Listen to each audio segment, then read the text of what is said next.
네, 주님과 동행하시는 복된 하루가 되시기 바라겠습니다. 오늘 말씀은 마가복음 6장 27절에서 29절 말씀입니다. 왕이 곧 쉬병 하나를 보내요. 요한의 머리를 가져오라 명하니 그 사람이 나가옥에서 요한을 목베어 그 머리를 소반에 얹어다가 소녀에게 주니 소녀가 이것을 그 어머니에게 주니라. 요한의 제자들이 듣고 와서 시체를 가져다가 장사하니라. 아멘. 오늘 말씀은 세례 요한이 순교하는 장면이 기록되어 있습니다. 28절 다시 읽어보면 그 머리를 소반에 얹어다가 소녀에게 주니 소녀가 이것을 그 어머니에게 주니라. 자, 이 장면에서 우리는 조금은 질문이 생길 수도 있습니다. 어떤 질문이냐면 세례 요한이 정말 위대했던 인물이라는 거죠.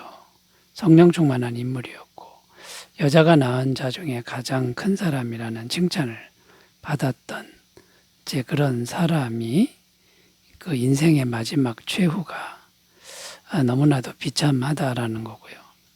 그 머리가 쟁반에 담기는 그런 모습이라는 데서 질문이 생기는 거죠. 또 나이를 생각해 보면 예수님보다 6개월 먼저 태어난 나이입니다. 굉장히 젊은 나이죠. 너무나 짧은 인생을 이 세상에서 살았고 정말 충성된 하나님의 종이었는데 이 인생 마지막의 모습이 너무나 초라하고 허무하다 이런 생각이 들기도 합니다.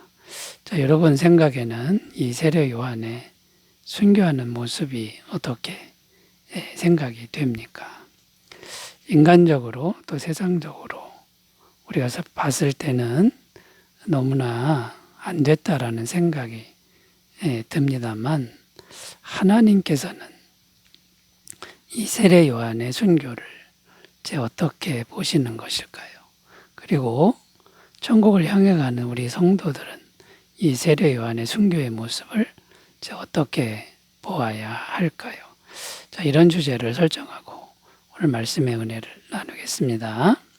자, 첫 번째 세례 요한의 순교의 모습 어떻게 생각해야 되냐면요.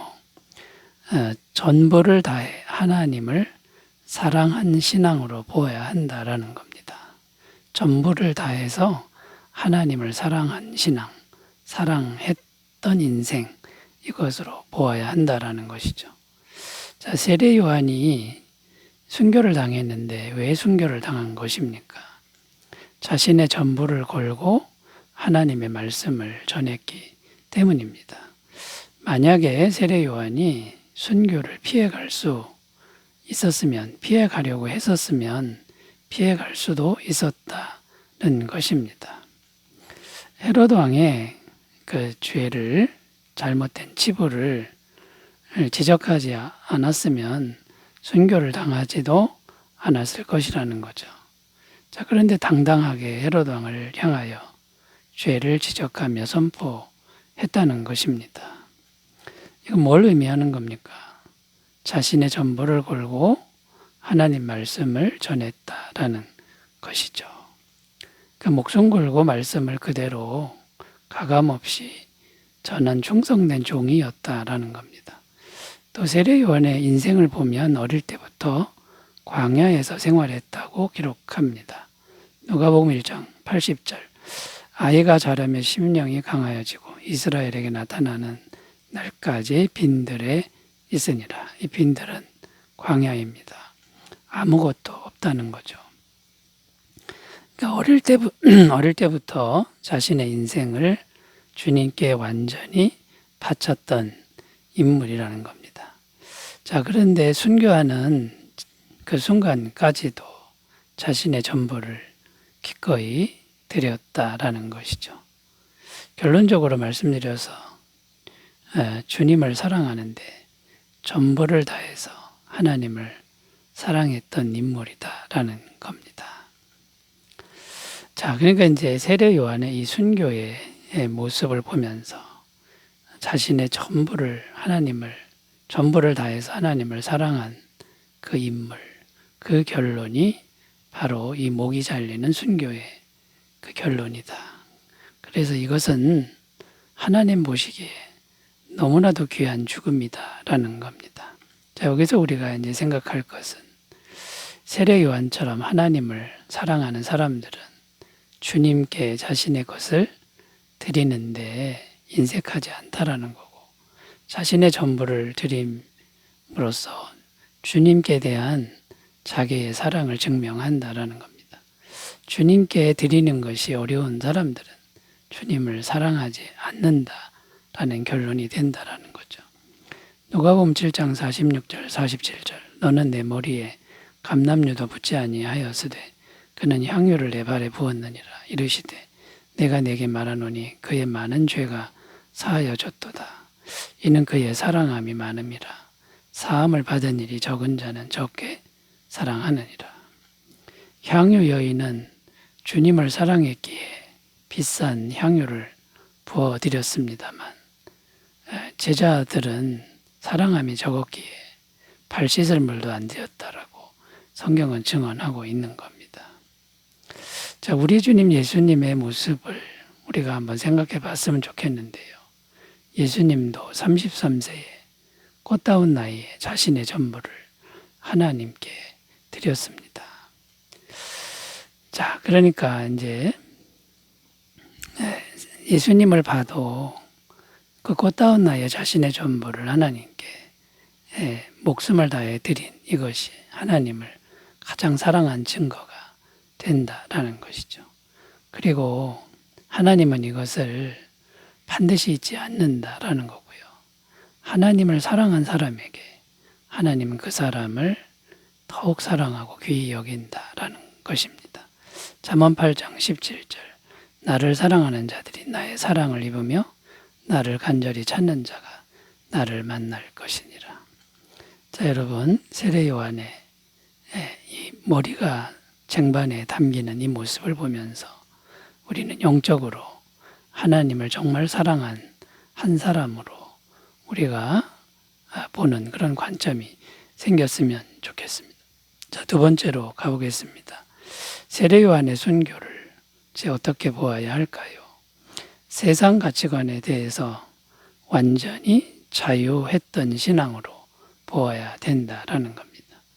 세상 가치관에 대해서 완전히 자유한 신앙으로 보아야 한다라는 것이죠. 세례 요한의 인생을 보면 세상 가치관에 대해서는 완전히 자유한 인생으로 보입니다. 어릴 때부터 광야에서 생활했고 음식은 메뚜기와 석종, 돌꿀을 먹었고 옷은 낙타, 털옷을 걸쳤다. 이렇게 되어 있습니다. 인간 문명이 주는 귀한 것들과는 완전히 다른 삶의 모습이다라는 거죠. 좋은 음식, 차, 좋은 옷 이런 것들은 세례 요한에게는 전혀 의미가 없는 것들이라는 겁니다. 자, 세례 요한은 세상 가치관에 전혀 마음이 없었는데 세례 요한은 무엇을 가장 가치 있는 것으로 생각했을까요? 이 세상이 아니라 천국이 가장 가치 있는 것이고 오직 이 세상의 가치관이 아니라 성령님의 임재를 가장 귀한 것으로 여겼다라는 겁니다.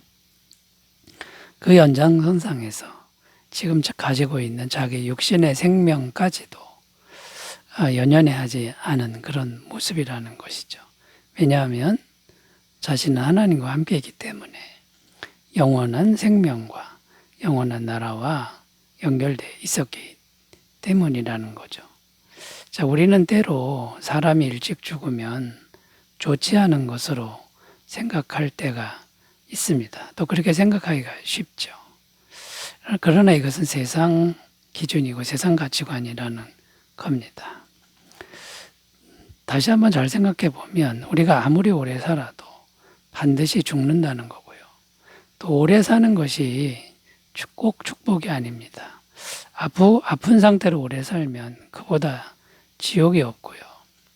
또 세월이 가면 너무 오래 살면 너무 힘이 듭니다. 자, 그러니까 우리가 이제 세상 가치관에 길들여진 그런 사고방식을 우리가 잘 분별해야 되겠고, 이 세상 가치관, 세상적 사고방식을 우리가 잘 버려야 하는 숙제가 지금 남아 있다라는 것이죠.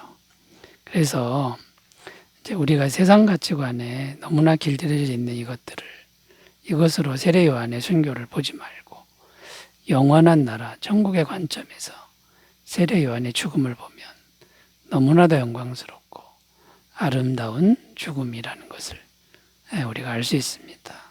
자, 이런 관점에서 우리는 날마다 어떻게 살아야 합니까?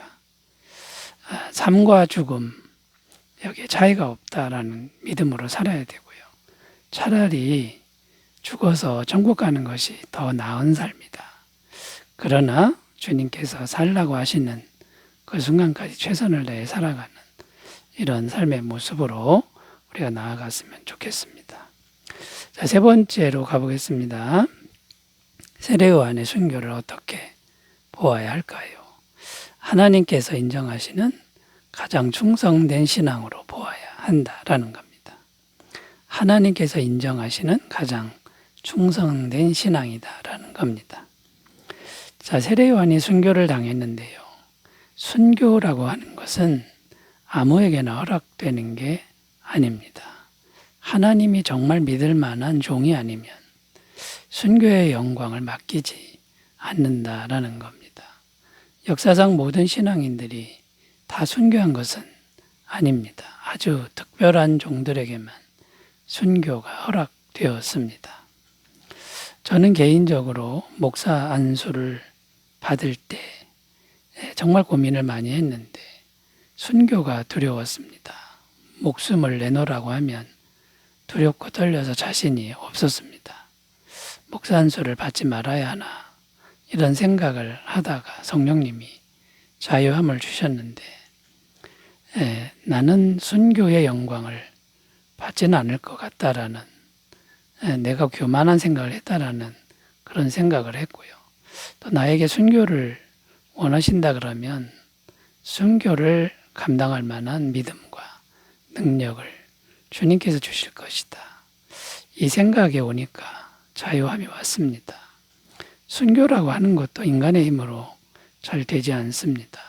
성령님이 도와주셔야만 되는 부분이기 때문에 내 힘, 내 능력으로 순교의 영광을 감당하려고 했던 교만을 발견하게 된 것이죠.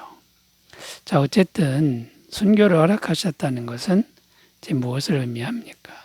세례 요한의 신앙이 하나님 보시기에 정말 충성된 신앙이라는 하나님의 인정하심이 있었다라는 것이죠. 성경에 보면 순교자가 많이 나오는데 스데반 집사님이 순교를 했고요. 예수님의 제자들도 모두 다 순교의 영광을 허락받았다라는 거고요. 사도 바울도 로마에서 순교를 당합니다. 자, 이런 의미에서 우리가 무엇을 생각해야 할까요? 세상에서 주님 때문에 우리가 받는 고난이 크다면 그만큼 주님이 우리를 인정하고 계신다라고 하는 이런 생각으로 우리가 바뀌어야 될 줄로 믿습니다. 자기 죄 때문에 고난당하는 거 이제 졸업하시고 주님 때문에 기쁨으로 고난당하는 삶으로 나아가시기를 바라겠습니다. 기도합니다. 하나님 아버지, 충성된 종의 고난과 순교를 가장 영광스러운 것으로 볼 줄 아는 믿음을 주옵소서. 예수님의 이름으로 기도드립니다. 아멘. 은혜의 하루 되시기 바라겠습니다. 감사합니다.